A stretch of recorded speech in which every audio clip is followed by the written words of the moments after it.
NASA का नाम आप सबने सुना होगा। नासा अमेरिका की एक स्पेस एजेंसी है।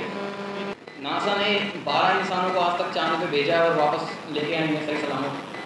काफ़ी सारे लोगों को स्पेस में भेजा है, लेकिन अब मंगल आने वाले टाइम में 3 इंसानों को मंगल ग्रह पे भेजे। मंगल ग्रह पे जाना, वहाँ पर उनकी जो रिसर्च है, उनका जो प्रोग्राम है, वो सबको पूरा करके वापस आने में टोटल 3 साल का समय लगेगा। अब 3 साल नॉर्मल वो घास जैसा दिखता है, जब वो रॉ मटेरियल है वो घास जैसा दिखता है। उससे मैंने एक फार्मूला तैयार किया और मैं नासा को भेजा।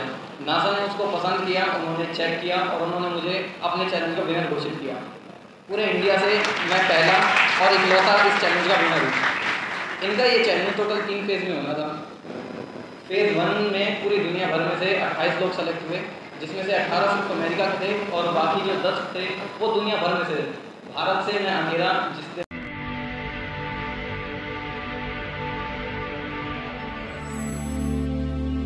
जैसे स्वीकार करें, मैं आप सबके सामने यहाँ खड़ा हूँ। सम्मान शिक्षा जो हमें बाबा साहब ने दिलाई, उसको अपने मन में याद रखते हुए साहू जी महाराज, गौतम बुद्ध और फूले साहब, इन सभी को कोटि कोटि नमन करते हुए मैं अपनी बात शुरू करता हूँ। मेरा नाम अजय है, मैं गाज़ियाबाद में रहता हूँ। अभी मैंने इसी साल नीट का एग्ज़ाम दिया, मैंने क्वालिफाई कर लिया है और अब बहुत जल्दी जब काउंसलिंग स्टार्ट होगी यूपी की, तो मुझे कोई मेडिकल कॉलेज मिल जाएगा और फिर मैं डॉक्टर की पढ़ाई करने के लिए वहाँ चला जाऊँगा। उससे पहले मैंने नासा का नाम आप सबने सुना होगा। नासा अमेरिका की एक स्पेस एजेंसी है।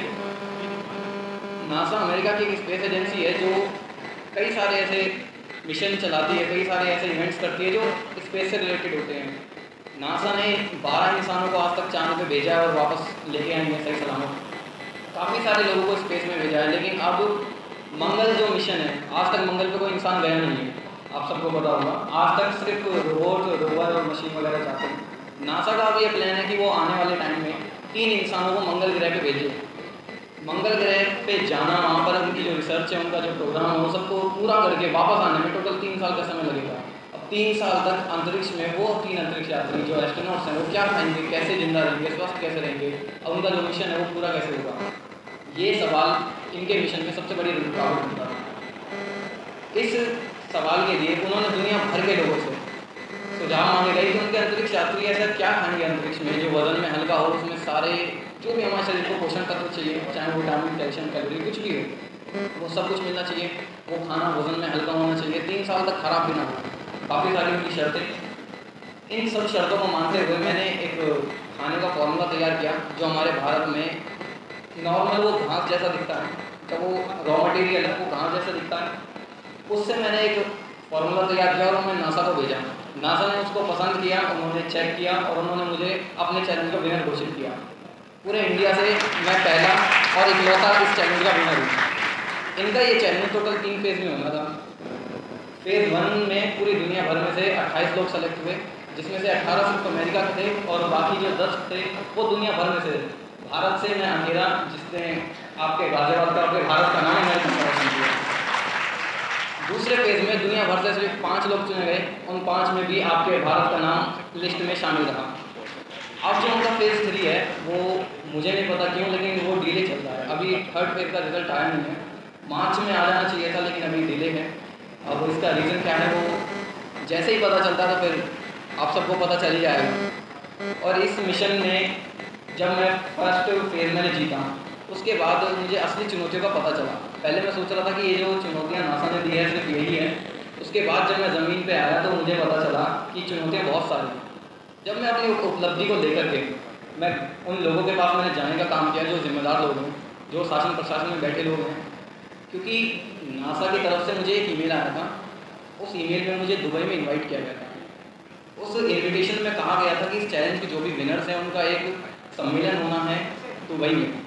उसमें उन सभी को सम्मान दिया जाएगा और उनकी इनाम राशि दी जाएगी जो कि 30,000 कैनेडियन डॉलर थी। भारतीय रुपये में करीब 18-20 लाख रुपये बनते हैं। तो पासपोर्ट की कमी होने की वजह से, संसाधन की कमी, और सबसे मेन बात मैं कहूँगा कि इतनी जानकारी नहीं थी, जिसकी कमी की वजह से मैं दुबई नहीं जा पाया और मेरा वो जो सम्मान है, वो जो सम्मान राशि है वो रह गई। मैंने उनसे कॉन्टैक्ट करने की कोशिश की नासा से कि, लेकिन उन्होंने यही कहा कि अगर आपको यहाँ आ सकते थे तो भी कुछ हो पाता, वरना कुछ नहीं। इस चीज़ को लेकर जब मैं शासन प्रशासन में बैठे लोगों के पास गया तो काफ़ी अजीब-अजीब बातें मुझे सुनने को मिली। कुछ लोग मुझसे कहते हैं कि बेटा अगर तुम्हारे नाम के आगे कोई अच्छा सा टाइटल लगा होता तो तुम सुपरस्टार बन गए होते। कुछ कहते हैं कि बेटा अगर मैं तुम्हारी मदद कर दूँगा तो मेरी कुर्सी खतरे में आ जाएगी। अब उनकी सोच क्या कहती है, मतलब उन्होंने क्या सोच के इस बात को मुझसे कहा, वो मैं आज तक जान नहीं पाया। अगर आप में से कोई जान पाया तो प्लीज़ मुझे बताना। और काफ़ी सारी बातें मतलब ऐसी हुई।